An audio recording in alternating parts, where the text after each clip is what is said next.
आज की क्लास में कुछ ऐसे शब्दों को पढ़ेंगे जो छोटे छोटे हैं पर बहुत जरूरी है, क्योंकि कॉन्वर्सेशन के दौरान इन शब्दों का यूज हम लोग बहुत ज्यादा करते हैं, बट जब बात आती है अंग्रेजी की तो थोड़े से अटक जाते हैं हम लोग, क्योंकि इन शब्दों की अंग्रेजी थोड़ी सी अटपटी होती है। छोटे हैं लेकिन काम के हैं। चलिए क्लास को शुरू करते हैं।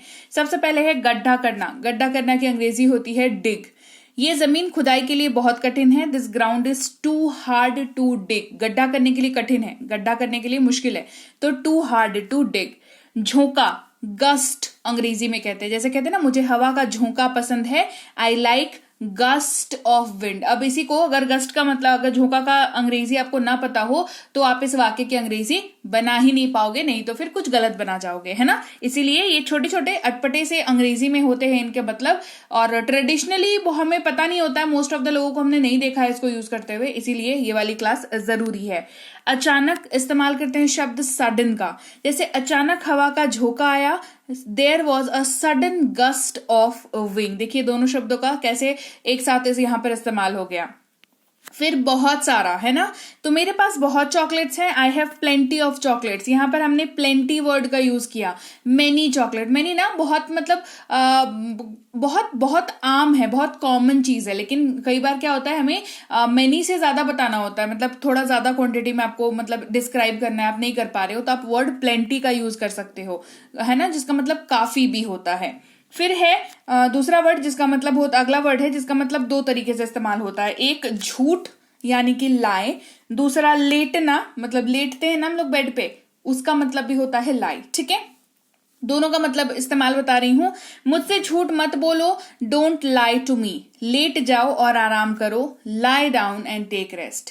तो दोनों तरीकों से ये इस्तेमाल हो रहा है, तो मेक श्योर करें कि आप इस तरीके के वर्ड्स को नजरअंदाज ना करें, क्योंकि फिर फ्लुएंसी जो है अंग्रेजी बोलते वक्त नहीं आ पाती है।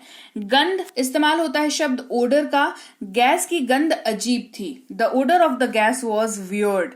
सड़ा हुआ इस्तेमाल करते हैं शब्द रॉटन का। किसका? रॉटन। अंडे सड़े हुए थे, द एग्स वर रॉटन। रेंगना इस्तेमाल करते हैं क्रॉल का, है ना। छिपकली रेंगने लगी, द लिजर्ड स्टार्टेड क्रॉलिंग, है ना। जैसे बेबी क्रॉल करता है, बेबी को देखा है कैसे घुटनों पे और हाथ के कोहनी के बल बेबी जो चलता है, इसका मतलब क्या है, वो बेबी क्रॉल कर रहा है। ठीक है, तो क्रॉलिंग बेबी है वो, अभी वो बच्चे से अभी क्रॉलिंग स्टेज पे आया है, तो द लिजर्ड स्टार्टेड क्रॉलिंग। दया इस्तेमाल करते हैं शब्द मर्सी का। दूसरों पर दया करो, हैव मर्सी ऑन अदर्स। मौखिक इस्तेमाल करते हैं शब्द ओरल का।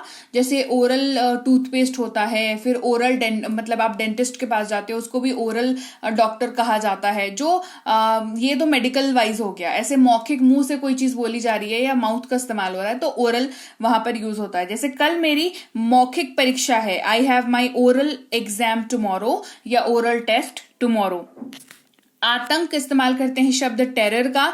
न्यूज वगैरह में आपने काफी ज्यादा इस वर्ड का इस्तेमाल जो है होते हुए देखा होगा। जैसे मंदिर के पास एक आतंकी हमला हुआ था, there was a terror attack near by the temple. फिर है धब्बा। धब्बा जैसे हमारे कपड़ों पे या फर्श पे या टाइल्स वगैरह पे जो धब्बे पड़ जाते हैं, जो दाग हो जाते हैं, उनको अंग्रेजी में स्टेन कहते हैं। क्या कहते हैं? स्टेन। इस कपड़े पर धब्बा न लगाएं, do not stain this cloth. अब ये वाला वर्ड आपने सुना होगा, आई एम 100% श्योर। टीवी अगर आप देखते हैं तो वहां पे जितने भी डिटर्जेंट्स के ऐड आते हैं जो ये क्लेम करते हैं कि भाई वो तो चकाचक वाली सफाई दे जाते हैं, तो वहां पर स्टेन रिमूवल, है ना, स्टेन रिमूवल डिटर्जेंट है ये, दाग धब्बे हटाए, इस तरीके का आपने सुना होगा। तो स्टेन यानी कि दाग या धब्बा। बहादुर इस्तेमाल करते हैं शब्द ब्रेव का। जैसे सैनिक बहुत बहादुर होते हैं, सोल्जर्स आर वेरी ब्रेव। खुजली, इसका इस्तेमाल इच या इचिंग, जब आप प्रोसेस मतलब ऑलरेडी आपको इचिंग हो रही हो तो इचिंग का यूज करते हैं। मेरी त्वचा में खुजली हो रही है, माई स्किन इज इचिंग, है ना। दोष इस्तेमाल करते हैं शब्द अंग्रेजी में ब्लेम का। जैसे मुझे हर समय दोष मत दो, don't blame me all the time. छिपाना यूज करते हैं वर्ड हाइड का। जैसे आप अपने हाथ में क्या छिपा रहे हैं, what are you hiding in your hands. कड़वा इस्तेमाल करते हैं शब्द बिटर का। किसका यूज करते हैं? बिटर का। जैसे मैंने कल उनके साथ कड़वी बात की थी, I had a bitter talk with him yesterday. कड़वी बात मतलब जैसे बदतमीजी से बात नहीं कर देते हम लोग कभी कभी, और कुछ तीखा सा बोल देते हैं बिल्कुल, तो कड़वी बात करी हमने, है ना, तो बिटर वर्ड का यूज करते हैं। शर्मीला, इस्तेमाल करते हैं शब्द शाय का। तुम्हें शर्म क्यों आ रही है, वाई आर यू फीलिंग शाय। तुम्हें शर्म क्यों आ रही है, वाई आर यू फीलिंग शाय। चमक, इस्तेमाल करते हैं शब्द लस्टर का। सोने की अपनी प्राकृतिक चमक होती है, गोल्ड जो है हमारे नेचर में पाया जाता है और उसका ना एक एक एक, एक मतलब अपना ही एक उसका चमक होता है, उसको अलग से पॉलिश करके उसको और निखारा जाता है, साफ सुथरा किया जाता है, बट वो ऑलरेडी नेचर उसका क्या होता है, चमकीला नेचर होता है उसका। वो धातु कैसा है, वो चमकीला धातु है, ठीक है। तो चमक को इंग्लिश में लस्टर कहते हैं। तो gold has its natural lustre. ध्वस्त, इस्तेमाल करते हैं शब्द स्मैश का। पुलिस ने अपराधी की योजना को ध्वस्त कर दिया, मतलब कोई चीज को बिल्कुल एकदम सिरे से खराब कर देना। Police smashed the criminals plan. तेज, इस्तेमाल करते हैं शब्द शार्प का, है ना, उसकी याददाश्त तेज है, she has a sharp memory. क्रूर, ब्रूटल वर्ड का यूज करते हैं, जैसे लोग इन दिनों क्रूर होते जा रहे हैं, people are becoming brutal these days. Brutal यानी कि क्रूर, जिसको कोई दया नहीं है किसी के लिए, है ना, वो क्रूर है। अच्छा, इस्तेमाल करते हैं वर्ड नाइस का, जैसे आपसे मिलकर अच्छा लगा, नाइस टू मीट यू। आपसे मिलकर अच्छा लगा, नाइस टू मीट यू। अब इसके बाद मैं आपको दे रही हूं एक होमवर्क। आज की क्लास में मैंने जितने भी वर्ड्स कराए हैं वो सारे वर्ड्स आप मुझे कमेंट सेक्शन में लिख करके बोलो कि मैम आपने ये वर्ड्स कराए हैं, या फिर आपको जो वर्ड्स बहुत बढ़िया लगे हैं इस क्लास में वो मुझे आप कमेंट करके बताओ कि आपको कौन कौन से वर्ड अच्छे लगे हैं और आप जिनका यूज करने वाले हो आगे जाकर के। तो चलिए इसी के साथ आज की क्लास यहीं तक, जहां पर हमने छोटे छोटे पर अटपटे से शब्द जो हमारे कॉन्वर्सेशन के दौरान हमें फंसा सकते हैं अंग्रेजी बोलने के दौरान, उन शब्दों की क्लास को हमने आज कवर किया। क्लास कैसी लगी कमेंट करके मुझे जरूर बताना। क्लास अच्छी लगी है, क्लास को लाइक और शेयर जरूर करिएगा।